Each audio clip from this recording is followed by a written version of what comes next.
Hello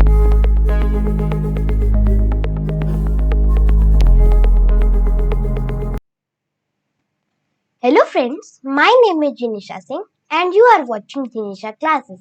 Our today's topic is Green Olympiad. आज के session में हम लेवल 2 सॉल्व करेंगे। लेवल 1 पिछले सेशन में हमने सॉल्व किया था, तो इसमें 4th एंड 5th क्लास के क्वेश्चन थे और आज के सेशन में हम 6th, 7th and 8th class के क्वेश्चन सॉल्व करेंगे। ये जो पेपर होता है इसको 4 लेवल्स में क्लासीफाई किया है। लेवल 1 में class 4th and 5th, level 2 में 6th, 7th, 8th और आज हम लेवल 2 को सॉल्व करेंगे जिसमें 6th, 7th, 8th के क्वेश्चन होंगे। 6th, 7th, 8th क्लास के क्वेश्चन कंबाइन होंगे, एक ही क्वेश्चन पेपर होगा उनके लिए। एंड लेवल 3 में 9th एंड 10th क्लास के क्वेश्चंस एंड लेवल 4 में 11th एंड 12th क्लास के क्वेश्चंस होंगे और हर लेवल में 50-50 क्वेश्चंस होते हैं। और इसमें एक अच्छी बात यह है कि इसमें नेगेटिव मार्किंग नहीं है, तो अगर आपके कोई क्वेश्चन गलत हो जाता है तो उसके आपके नंबर नहीं कटेंगे। और इसमें OMR शीट फिल करने को मिलती है, तो उसमें हमें OMR शीट भरने में कोई गलती नहीं करनी है।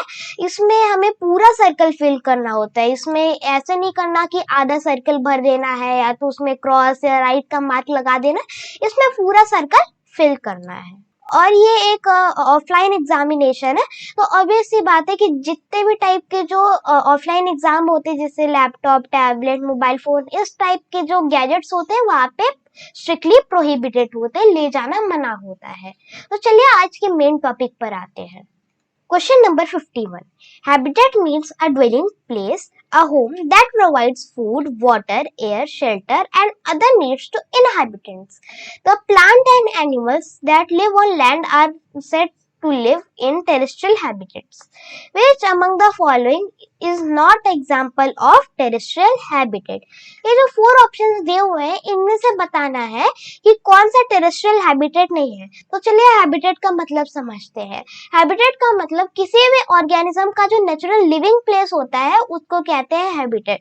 जैसे किसी भी लॉयन का जो हैबिटेट देखे तो फॉरेस्ट होगा, not Dane.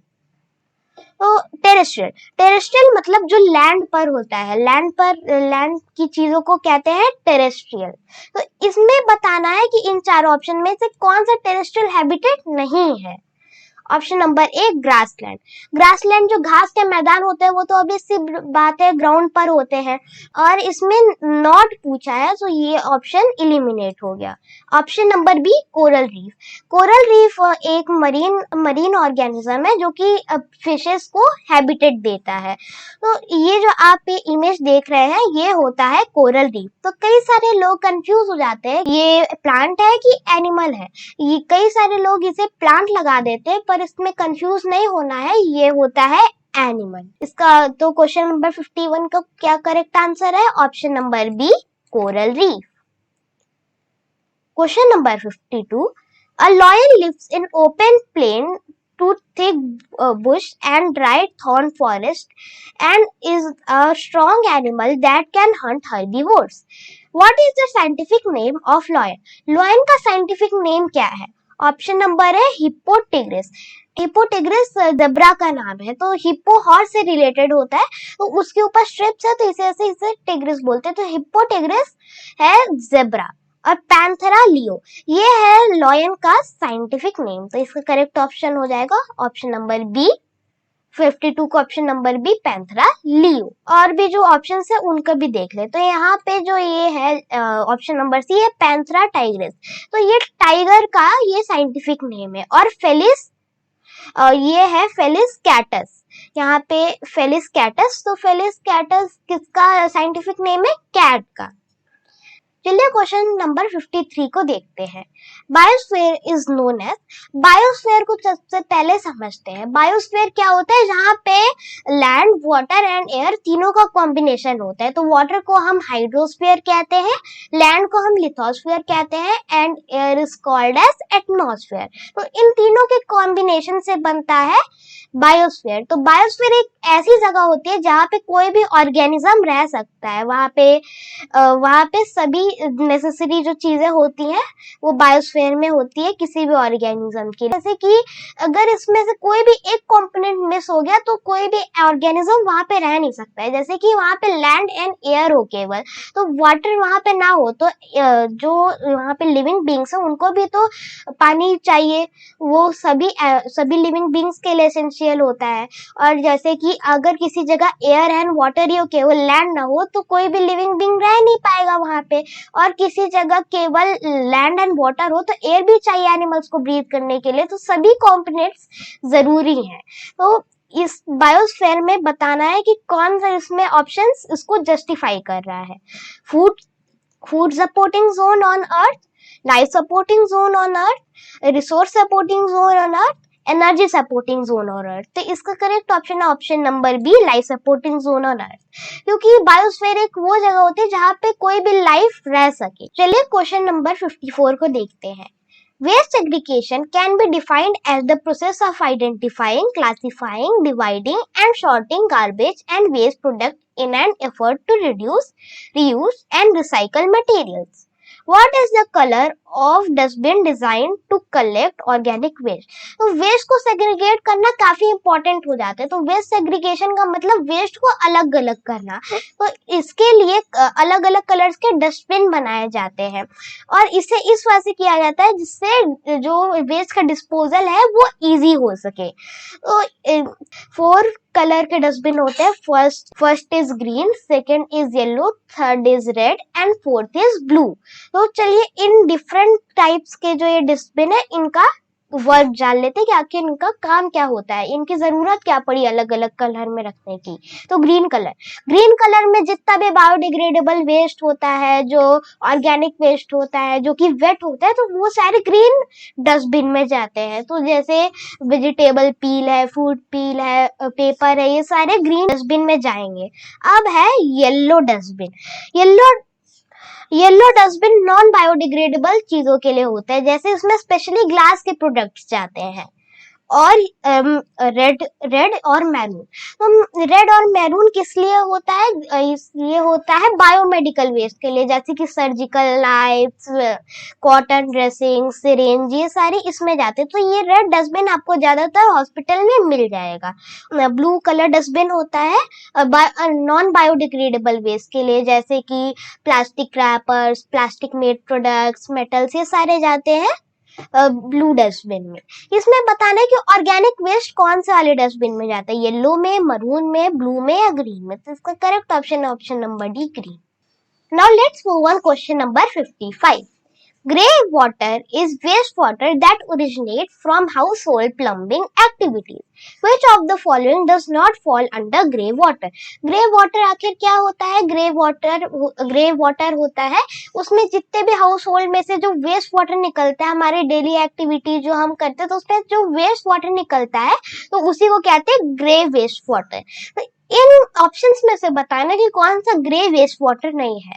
Wash basin discharge, shower discharge, washing machine discharge, toilet discharge. तो ये जो फर्स्ट 3 ऑप्शंस है, तो ये सारे ग्रे वेस्ट वाटर के एग्जांपल्स है। जैसे वॉश बेसिन डिस्चार्ज, जो वॉश बेसिन में से निकलता है वाटर, वेस्ट वाटर, और शावर जब नहाते समय जो निकलता है, और जो वॉशिंग मशीन में से जब कपड़ा धुलने के बाद जब निकलता है उसमें से वेस्ट वाटर। तो ये सारे आ जाते हैं ग्रे वेस्ट वाटर में, पर जो टॉयलेट डिस्चार्ज होता है वो ग्रे वेस्ट वाटर में नहीं आता। तो इसका करेक्ट ऑप्शन है option number D, toilet discharge.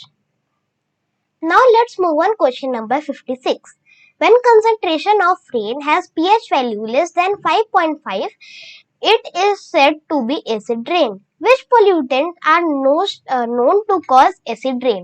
जो कोई भी सब्सटेंस होता है तो उसे पीएच लेवल में क्लासिफाई किया जाता है। तो ये एक स्केल होता है जिसमें 0 to 7 हो जाता है एसिडिक, और अगर जो 7 के बाद आता है तो वो हो जाता है बेस, और 7 जो होता है वो न्यूट्रल माना जाता है। तो जो हम वाटर ड्रिंक करते हैं तो वो होता है न्यूट्रल। एसिड रेन कौन सा होता है? जिसका पीएच लेवल 5.5 से कम हो। तो कौन सा ऐसा पॉल्यूटेंट है जो कि एसिड रेन करवाता है? तो option number A, nitrogen oxide and sulphur oxide, Option number B, lemon juice and battery acid. Option number C, particulate matter and carbon dioxide. Option number D, none of the above option. तो इसका correct option है option number A, nitrogen oxide and sulphur oxide. Nitrogen oxide and sulphur oxide कहाँ से emit होते हैं? जैसे कि factory में जो बड़ी बड़ी जो चिमनीज होती है तो उनमें से हार्मफुल गैसेस निकलती हैं, और व्हीकल्स में से भी कई हार्मफुल गैसेस निकलती है, तो उसमें nitrogen oxide and sulphur dioxide कुछ मेन गैसेस होती हैं. और जब वो एयर में जाती हैं तो एयर में कुछ वाटर ड्रॉपलेट्स होते हैं, तो उनके साथ वो रिएक्ट करके फिर वो रेन बनाती है, तो वो रेन भी एसिडिक हो जाती है. तो फिर ये nitrogen dioxide and nitrogen oxide and sulphur dioxide कर देते हैं रेन को एसिडिक. इसका करेक्ट ऑप्शन है option number A, nitrogen oxide and sulphur dioxide. Question number 57. The ozone layer is a thin part of Earth's atmosphere that absorbs almost all of the sun's harmful ultraviolet rays. Where is ozone layer found in atmosphere? तो जो ozone layer होती है वो हमारे अर्थ को जो सन के जो डायरेक्ट रेज आती है तो उसमें कई सारे अल्ट्रा हार्मफुल रेज होती है, तो उसमें अल्ट्रावायलेट रेज मेन रेज होती है, और वो अगर वो अर्थ पर डायरेक्ट आ गई तो उससे स्किन कैंसर होने के भी चांसेस है. तो अल्ट्रावायलेट रेस को आप समझ सकते हैं कि कितने हार्मफुल है. तो इन्हीं से ओजोन लेयर प्रोटेक्ट करता है. तो ये बताना है कि ये ओजोन लेयर हमारे एटमॉस्फेयर के कौन से लेयर में होता है. तो एटमॉस्फेयर को 5 लेयर्स में क्लासिफाई किया गया है. First is troposphere, second is stratosphere, third is mesosphere, fourth is thermosphere and fifth is exosphere.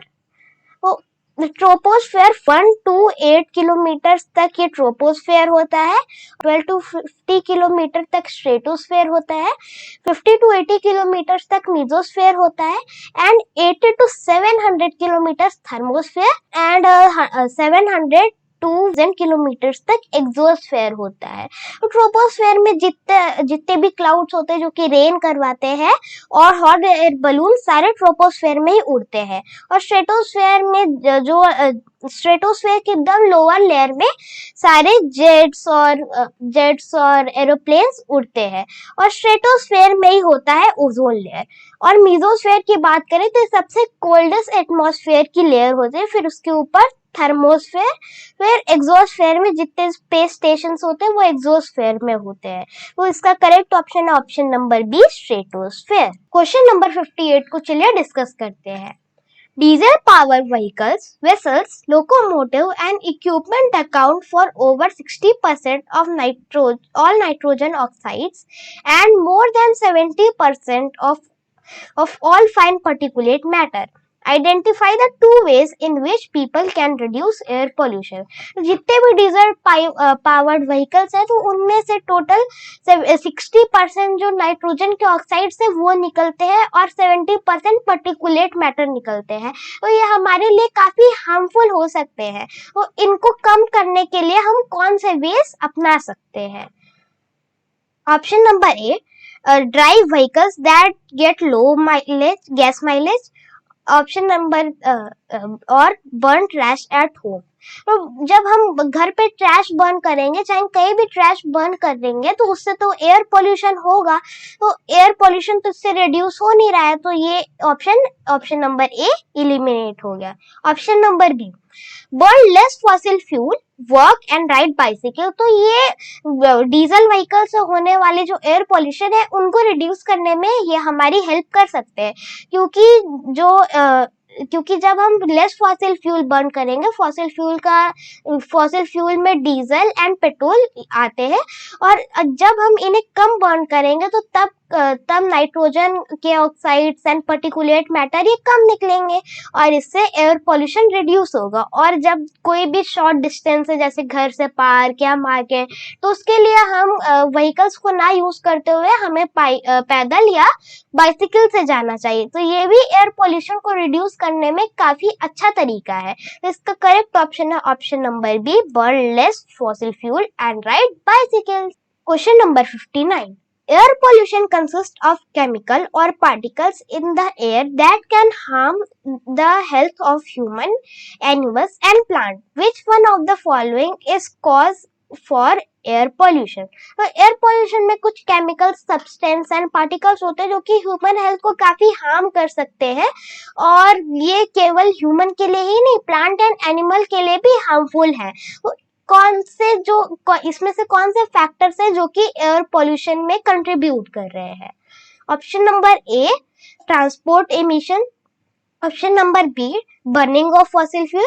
Option number C, forest fire. Option number D, all of above options. तो transport emission, जो अभी जितने भी transport है ज्यादातर उसमें fossil fuel से चलने वाले ट्रांसपोर्ट है। तो फॉसिल फ्यूल में कौन आते हैं? Diesel and petrol. तो उनमें से केमिकल्स एंड एयर कुछ पार्टिकल्स निकलते हैं जो कि ह्यूमन हेल्थ को नुकसान पहुंचाते हैं। तो ये एयर पोल्यूशन के कॉज है।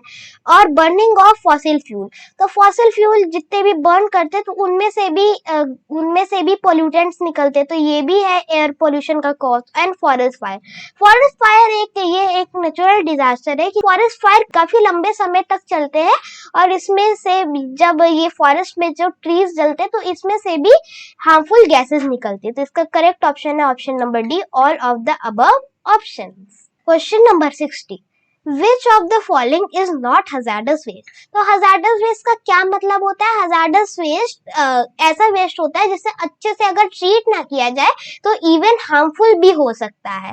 तो इन ऑप्शंस में से बताना है कि कौन hazardous waste नहीं है। एसिड हजार्डस वेस्ट, जैसे किसी फैक्ट्री में से एसिड निकलता है, तो उसे अगर अच्छे से ट्रीट नहीं किया गया तो वो पॉइजनस हो सकता है। और पेंट में भी कुछ ऐसे केमिकल्स होते हैं जो कि काफी पॉइजनस होते हैं। तो ये भी एक हजार्डस वेस्ट का एग्जांपल है। पेस्टिसाइड, जैसे कि किसान ने खेत में पेस्टिसाइड स्प्रे किया और उसके बाद जब इरिगेशन होता है तो इरिगेशन में कुछ जो पेस्टिसाइड है उनका कुछ पार्ट निकल जाता है पानी के साथ, और पानी जब खेत के बाहर जो नाली होगी तो उसमें वो पानी चला जाएगा पेस्टिसाइड वाला। अब वो नाली भी तो किसी नदी से कनेक्टेड होगी, तो जब वो नाली नदी में कनेक्ट होगी तो उस नदी में सारे पेस्टिसाइड्स चले जाएंगे। तो अगर उस नदी में कोई भी पानी पिएगा, कोई भी ऑर्गेनिज्म, कोई भी एनिमल या तो प्लांट उसके आसपास में जो उगेंगे उनको वो काफी नुकसान पहुंचा सकता है। तो इसका करेक्ट ऑप्शन हो जाएगा option number D, none of the above option, क्योंकि इन सब में सारी इसमें हजार्डस वेस्ट है। Now let's move on question number 61। The incandescent light bulbs work on principle of incandescence. What is meant by term incandescence? तो incandescent bulb वो होते जो पहले जो येलो कलर की लाइट हुआ करती थी, अगर आपने उसे कभी ध्यान से देखा होगा तो उसके अंदर एक फिलामेंट होता है, एक तार होता है, जो कि जब आप लाइट बल्ब जलाएंगे तो कुछ देर बाद वो एकदम लाल हो जाता है हीट से। तो जब वो लाल हो जाता है तो उसमें फिर उससे लाइट प्रोड्यूस होती है, तो उसी लाइट से फिर वो एरिया में उजाला हो जाता था। लाइट बल्ब में से हीट भी बहुत निकला करती थी। तो इनकैंडेसेंस का मतलब पूछा जा रहा है। तो light is produced by heat is produced by light produced by organ, light is produced by mercury vapour. तो इसका करेक्ट ऑप्शन हो जाएगा option number A, light is produced by heat, क्योंकि पहले वो फिलामेंट हीट होता था और फिर उसमें से लाइट प्रोड्यूस होती थी। Question number 62. Renewable energy is derived from natural sources that are replenished at higher rates than they are consumed. Which renewable sources are used to produce hydroelectric power? तो renewable energy वो energy होती है जिनको natural sources से लिया जाता है, और वो जितना रेट में उसे यूज किया जाता है उससे ज्यादा वो रिकवर हो जाते हैं। तो इसमें जो हाइड्रो इलेक्ट्रिसिटी पावर है वो कौन से नेचुरल सोर्स से प्रोड्यूस किया जाता है? Option number A, wind. Option number B, sunlight. Option number C, water. Option number D, cow dung. इसका करेक्ट ऑप्शन है ऑप्शन नंबर सी, वाटर। तो हाइड्रो से मतलब पता चल रहा है इसका कि हाइड्रो का मतलब ये वाटर से रिलेटेड होगा। तो हाइड्रो इलेक्ट्रिसिटी, जो ऐसी इलेक्ट्रिसिटी जो कि वाटर से प्रोड्यूस होती है उसको कहते हैं hydro electric power. Question number 63. Energy efficiency refers to use of less energy to perform the same task, thus minimizing energy wastage. Which among the following is most energy efficient lighting options? जो energy efficiency का क्या मतलब होता है? Same काम को कम energy में करना। और एनर्जी इफिशियंसी का क्या एडवांटेज होता है? इससे एनर्जी वेस्टेज मिनिमाइज हो जाता है, यानी कम हो जाता है। तो जो हम घर में लाइट लगाते हैं तो वो उसमें सबसे एनर्जी इफिशिएंट लाइट कौन सी हो सकती है? Option number A incandescent bulb, option number B fluorescent tube light, option number C compact fluorescent lamp, option number D light emitting diode. तो इसका करेक्ट ऑप्शन है option number D light emitting diode, जिससे हम short में LED भी बोलते हैं। तो एलईडी नाम से आप सभी समझ गए होंगे, जो हमारे घर में जो नॉर्मल बल्ब्स लगी होती हैं व्हाइट कलर की, तो वही होती है लाइट एमिटिंग डायोड। और इनकैंडेसेंट बल्ब ये सबसे ज्यादा एनर्जी लेते हैं, क्योंकि इसे हीट करने में बहुत एनर्जी लगती है, तो ये सबसे ज्यादा एनर्जी कंज्यूम करता है। Now let's move on question number 64. Solar cells are simple photovoltaic device that convert solar energy into electricity, are manufactured from second most abundant element in Earth's crust. Which element are they made of? जो solar cells होते हैं, solar panel जो जिनके बने होते हैं, तो वो photovoltaic device होते हैं, यानी वो sunlight लेता है, फिर उसे प्रोसेस करके वहां पे बैटरी जो होती है, फिर बैटरी में स्टोर हो जाता है। तो आखिर सोलर पैनल किसके बने होते हैं? और इसका एक और हिंट है, ये अर्थ क्रस्ट में मिलते हैं। तो ये bauxite, silicon, calcium and magnesium, तो ये बने होते हैं सिलिकॉन के। Question number 65. Large amount of solar energy are stored on the surface of oceans and seas. The process of harnessing this energy is known as?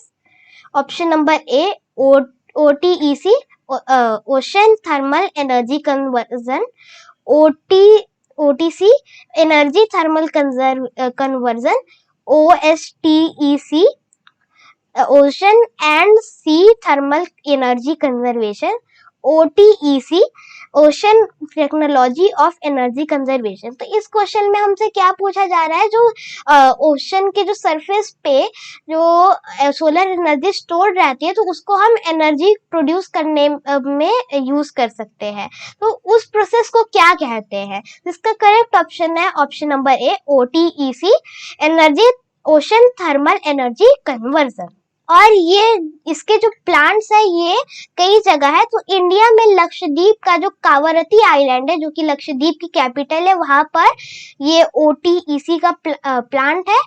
और ऐसे Japan and हवाई में भी प्लांट्स है इसकी। Question number 66. The largest wind turbine in the world is in Hawaii, USA. It stands 20-story tall and has blade length of football field. In a windmill, mechanical energy is transformed to energy. जो सबसे world का सबसे बड़ा wind mill है, जिसे wind turbine भी बोलते हैं, वो हवाई में है, जो कि यूएसए की एक टेरिटरी है। तो इसकी लंबाई आपको पता है कितनी है? इसकी लंबाई है 20 स्टोरी टॉल बिल्डिंग, यानी 20 स्टोरी टॉल बिल्डिंग यानी 20 फ्लोर की एक बिल्डिंग जितनी इसकी हाइट है। तो आप समझ सकते हैं कितना बड़ा होगा। और इसकी एक ब्लेड की जो लेंथ है वो एक फुटबॉल फील्ड के बराबर है। तो इस विंड मिल में जो मैकेनिकल एनर्जी है उसे कौन सी एनर्जी में ट्रांसफॉर्म किया जाता है? Option number A solar energy, option number B chemical energy, option number C electrical energy, option number D potential energy. तो इसका करेक्ट ऑप्शन है option number C electrical energy. तो जो विंड मिल्स में जो मैकेनिकल एनर्जी जो है उसको इलेक्ट्रिक एनर्जी में ट्रांसफॉर्म किया जाता है और उसी को स्टोर किया जाता है। Question number 67 which is geothermal energy is the heat energy from earth crust which originate from formation of planet and from the radioactive decay of materials. What are the two advantages of geothermal energy? Geothermal energy क्या होता है? जो earth crust में से जो heat energy जो produce होती है उसको कहते हैं जियोथर्मल एनर्जी। और ये जियोथर्मल एनर्जी जो अर्थ के अंदर जो रेडियो एक्टिविटी होती रहती है तो उससे प्रोड्यूस होती है। तो जियोथर्मल एनर्जी के क्या टू एडवांटेजेस है? Option number A, it is cheap and polluting. Option number B, it is expensive and non polluting. It is expensive and polluting. Option number C, it is cheap and non-polluting. Option number D, it is expensive and non-polluting. तो geothermal energy एक renewable source of energy है, तो ये non polluting है और ये cheap भी है। तो इसका करेक्ट ऑप्शन हो जाएगा option number C, it is cheap and non polluting. Question number 68 को चलिए डिस्कस करते हैं।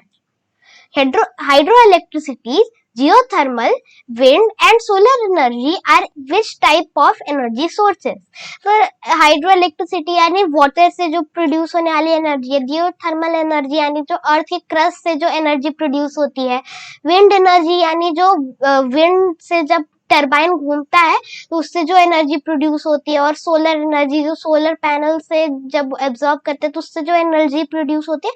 तो कौन से टाइप के एनर्जी सोर्सेस है? Conventional energy, potential, renewable and non renewable. इसका correct option number C, renewable energy. Question number 69, the wind, the sun and the earth provide renewable sources of energy.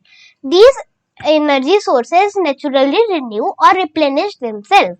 Which of the following is not renewable energy source? तो अर्थ, wind, सन और अर्थ ये हमें different types of renewable energy देते हैं और ये अपने आप रिन्यू हो जाते हैं। इन ऑप्शंस में से बताना है कि कौन रिन्यूएबल एनर्जी नहीं है। टाइड यानी जो समुद्र में लहरें उठती है, तो ये रिन्यूएबल है क्योंकि ये बार बार समुद्र में लहरें उठती हैं, तो ये रिन्यूएबल है। यूरेनियम अर्थ के अंदर से मिलता है, तो ये कभी ना कभी तो खत्म होगी, तो इसका correct option number B, uranium. आज का हमारा लास्ट क्वेश्चन है question number 70। About 3% of total power consumption in India comes from nuclear power plant. How many nuclear power plant are there in India? तो जितना भी इंडिया में power consumption होता है तो उसमें से 3% ऑफ एनर्जी कहाँ से आती है? न्यूक्लियर पावर प्लांट से आती है। तो ये न्यूक्लियर इंडिया में कितने न्यूक्लियर पावर प्लांट है? 7 है, 10 है, 22 है या 30 है? इसका करेक्ट ऑप्शन नंबर सी, 22। तो इंडिया का सबसे पहला nuclear power plant Tarapur Maharashtra में बना था और 1969 में ये बना था। और इसी तरह यूपी, राजस्थान, गुजरात, कर्नाटका, इसी तरह सभी और स्टेट्स में न्यूक्लियर पावर प्लांट बने। फ्रेंड्स, ये था आज का हमारा सेशन और आज के सेशन में हमने लेवल 2 में टोटल 20 क्वेश्चंस किए 51 to 70 और नेक्स्ट सेशन में हम इसके आगे से कंटिन्यू करेंगे। अगर आपको हमारा वीडियो पसंद आया तो उसको लाइक ज़रूर करें और इसी तरह की आपको इंफॉर्मेटिव वीडियोस चाहिए तो हमारे चैनल को ज़रूर सब्सक्राइब करें। Till then, bye bye and take care.